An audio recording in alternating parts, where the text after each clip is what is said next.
Welcome back to the deep dive. Today, we are opening up a topic that sits right at the intersection of psychology and performance, and honestly, it's a question that I think haunts anyone who is actually trying to be good at what they do.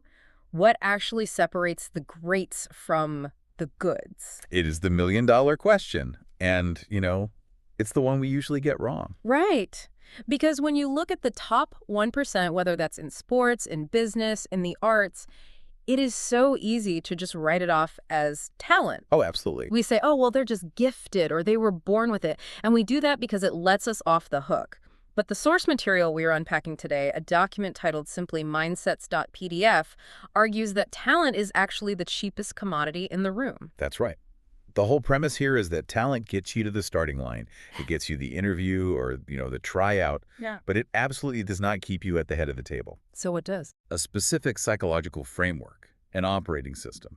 And what I love about this particular source is that it breaks down 5 distinct competitive mindsets that are actually quite different from each other. And there is a really interesting twist in how they present this. Usually when we talk about these competitive killers, we default to the male icons. Right, the usual suspects. We talk about the Mamba mentality of Kobe Bryant, or the assassin mindset of Michael Jordan, or the captain mindset of Derek Jeter. Which are valid frameworks, of course. I mean, those guys define their eras. But the argument in this source material, and why I'm so excited to dig into it, is that if you want to understand these operating systems in the modern era, you shouldn't just look at the men they were named after. You have to look somewhere else. You need to look at the elite female athletes who are defining these traits right now.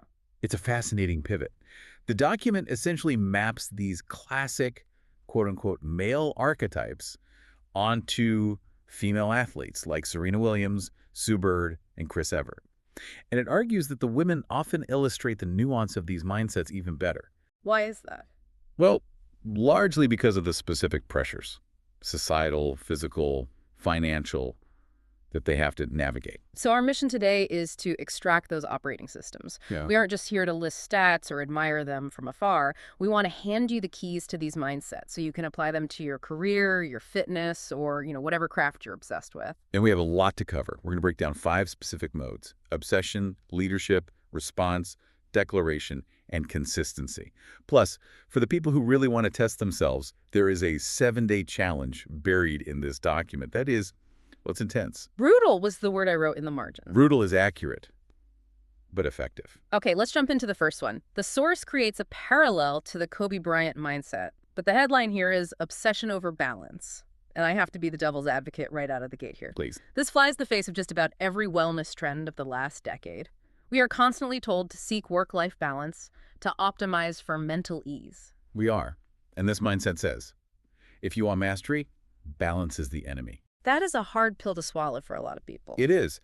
But the source argues that true outliers don't view their life as a set of scales to be balanced. They view it as a singular mission. And the archetype they use here isn't Kobe, it's Serena Williams. Why Serena? Why does she fit this obsession model better than anyone else? Because Serena didn't just chase wins. She chased dominance through marginal gains. The document highlights a key distinction. Most people train until they're tired or until the calendar says stop. Right. Serena structured her entire existence around winning majors. She played while injured. She won the Australian Open while pregnant. She returned postpartum when the logical, balanced thing to do would have been to retire. It's that refusal to pause. I think that's the disconnect for most of us. We work hard until it becomes inconvenient or until it interferes with our comfort. Right. We treat the work as something we do alongside our life.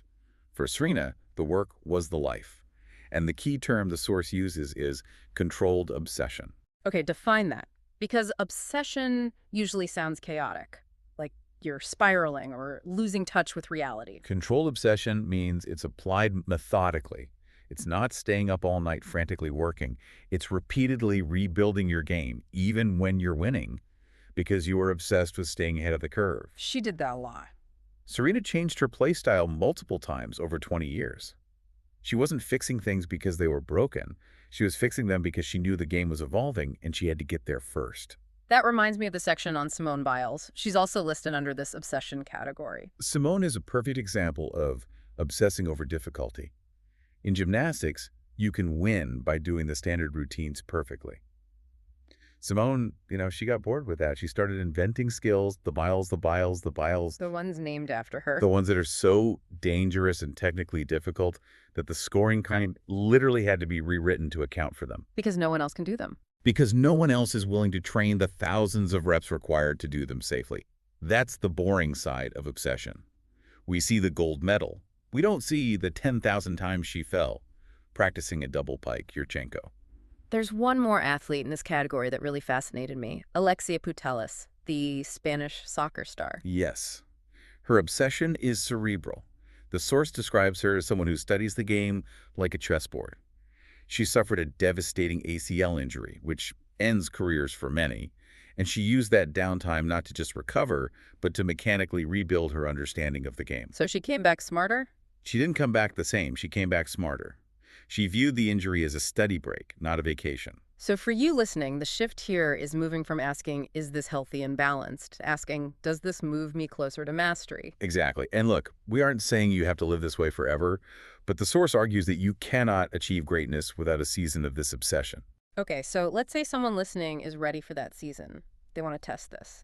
This brings us to the 7-day challenge modeled after Serena. This is where the rubber meets the road. Walk us through this, because it's not just work harder for a week. It has very specific rules. It is. The rule is, for 1 week, pick one priority area, just one.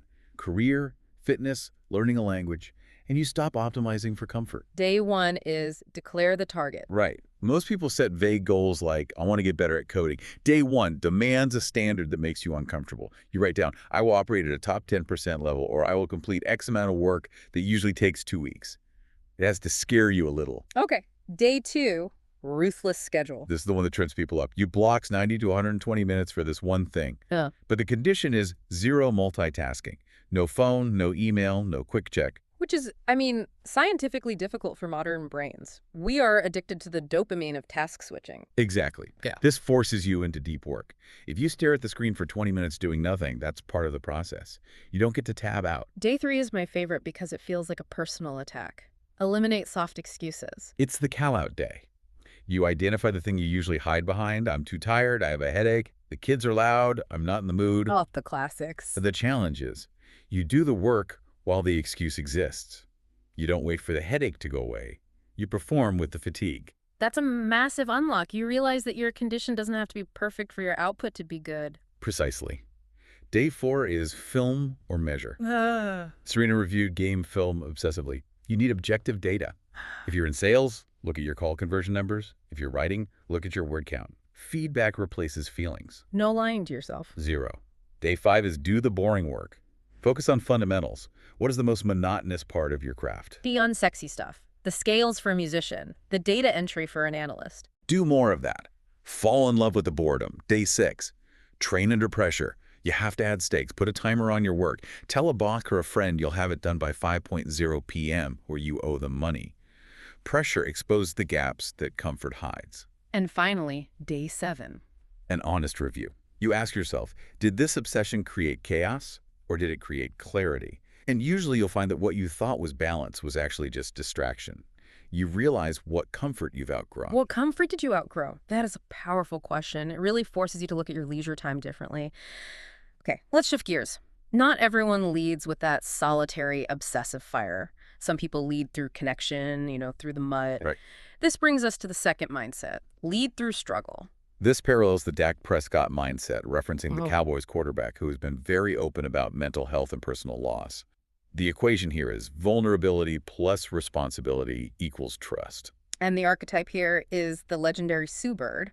The perfect example. Sue Bird played in WNBA for 2 decades. She led dynasties. But she didn't do it by being the invincible superhero who never hurts. She navigated aging, injuries, and personal challenges openly. Which contradicts the old school idea of leadership, right? The never let them see you sweat mentality. Completely. The source says leadership isn't pretending, it's guiding. Sue Bird showed her teammates that you can be struggling physically or mentally and still execute the play. That builds way more trust than a leader who pretends everything is fine when the building is on fire. It reminds me of Naomi Osaka, who is also mentioned here. Osaka completely changed the look of leadership. She stepped away from tennis at her absolute peak rank #1 in the world, citing mental health. Which was incredibly controversial at the time. It was. But that wasn't weakness. That was setting a new standard. She forced the entire sports world to confront the fact that athletes are human. By protecting herself, she gave permission to everyone coming up behind her to do the same. That is leadership. And then you have Allison Felix. Allison Felix is the definition of leading when it costs you something. She stood up to Nike, her primary sponsor, regarding maternity projections. She risked her paycheck, she risked her career stability, and she did it while training to get back to the Olympics. That's the responsibility part of the equation, isn't it? It's Yeah. not just complaining about the struggle, it's leading through it while still delivering results. Exactly. She didn't just tweet about it. She won a gold medal while fighting that battle. Right. Moving to the third mindset. This one maps to the Michael Jordan concept, but specifically the idea of emotional control. Respond, don't react. The mantra here is calm beats chaos. And the distinction between reacting and responding is crucial. Reacting is emotional, it's a reflex. Responding is strategic, it's a choice. And the female parallel here is Nelly Korda. If you watch Nelly Korda play golf, it's almost unnerving. She is unshakable. She hits a bad shot into the water, and her heart rate doesn't seem to spike. She adjusts mid-round without spiraling. We've all been in that spiral. You send a bad email, then you panic and send a worse follow-up email. That's the spiral. Korda practices what we call emotional decoupling. She separates the feeling of frustration from the physical action of the next swing. Ashley Barty is another one cited here. Barty is one of the most disciplined champions ever. She walked away from tennis while ranked #1 because she chose to. She never let the momentum of the tour, the endorsements, the fame, the pressure control her decisions. She controlled the exit. But then the source throws a curveball. It includes Diana Taurasi in this respond, don't react category. And Taurasi is, well, she's fiery. She is. She screams at refs. She talks trash. How does she fit calm beats chaos? This is where it gets nuanced. The source argues that for Taurasi, that anger is a strategic response. It's not a loss of control. She uses emotion as a weapon. She knows exactly when to pick a fight to fire up her team. She knows when to intimidate an opponent. So it looks like chaos to us. It looks like chaos to us, but for her, it's a calculated tool. So responding doesn't always mean being zen. It means being in the driver's seat of your emotions, whatever they are. Exactly. You can be loud and still be in control. Which segues perfectly to our fourth mindset, the Muhammad Ali mindset. Declare, don't whisper. I love this one.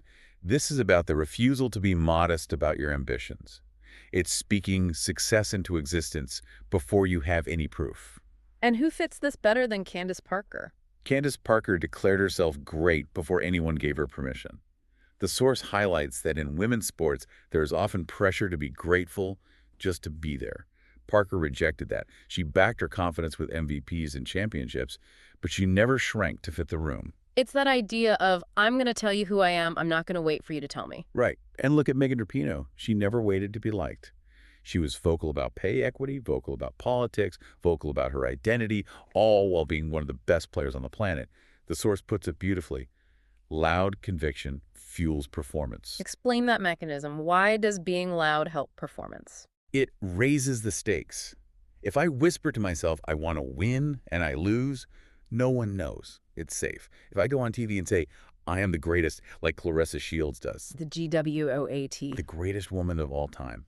When she says that, she backs herself into a corner. She has to deliver. The fear of public humiliation becomes fuel. Shields said she was the greatest, then went out and won 2 Olympic golds and multiple division titles. Speak it. Train for it. Deliver it. It sounds simple, but I think for most of us, that is terrifying. We are afraid to speak it because we're afraid of the imposter syndrome. And that fear is exactly what keeps people in the good category. The greats are willing to risk the embarrassment of failure in exchange for the pressure that creates diamonds. Okay, we've had obsession, leadership, composure, and declaration. The final mindset is the Derek Jeter mindset. Consistency over hype. This is the unsexy hero. This is the argument that boring excellence beats viral moments every single time. And the blueprint here is Chris Evert. Now, you pointed out a stat in the pre-show that just blew my mind. I need you to share that. It is, in my opinion, one of the wildest stats in professional sports history. Chris Evert reached 34 consecutive Grand Slam semifinals. 34 consecutive. Think about the math on that. That is more than a decade. It means for over 10 years, she never had a bad week. She never had a stomach flu that took her out early. She never had an off day mentally. Nothing. She was in the Final Four of every major tournament for a decade. That's just insane. We celebrate the athlete who has one amazing season. This is a decade of never placing lower than the Final Four. That is excellence as a habit. It's not about the highlight reel. It's about technical perfection and emotional steadiness over and over and over again. We live in such a highlight culture. We want the clip for TikTok. But this mindset says, no, just show up. Christine Sinclair is another one mentioned, the all-time international goal scorer. You don't get that record by having a few good years. You get it by delivering across decades. The mantra is, show up, deliver, repeat. And Sifan Hassan. Sifan Hassan is the female parallel Yeah. to Eliud Kipchoge. She competes across elite distances, 1,500 meters, 5K, 10K, marathon. That requires a trust in the process that goes way beyond hype. She understands that the work compounds. The work compounds. I feel like that's the antithesis of the declaration mindset we just talked about. It is, and that's the synthesis here. You don't have to be all of these people. In fact, you probably can't be. You can't be obsessed like Serena Andy, balanced. You can't be loud like Ollie Andy, quiet like Jeter. These are tools. Exactly. You pick the right tool for the season of life or career you are in. Maybe right now, your career is stagnant, and you need to be loud like Clarissa Shields to get noticed. You need to declare your value. Or maybe you're burning out, and you need to adopt the consistency of Chris Evert, stop trying to hit home runs and just get on base. Right. Or maybe you need the Serena obsession because you are launching something new and it requires 100% of your focus. So, here is the question for you listening right now. The source poses this challenge. If you had to pick one mindset for the next 7 days, just one, which one are you choosing? Are you channeling Serena's obsession? Are you going to wake up and treat your project like a major final? Or are you channeling Sue Bird and choosing to lead your team even though you feel drained? Don't just think about it. Commit to it. If you're brave enough, try this 7-day challenge we mapped out. It's only a week. You can survive anything for a week. And remember that Day 7 review. Right. And that leads us to our final thought for the day. When you get to the end of that week and you've applied tree pressure to your life, real uncomfortable pressure, ask yourself, does it create chaos or does it finally create clarity? And honestly, which one of those outcomes are you actually afraid of? Something to chew on. Thanks for diving in with us. We'll catch you on the next one.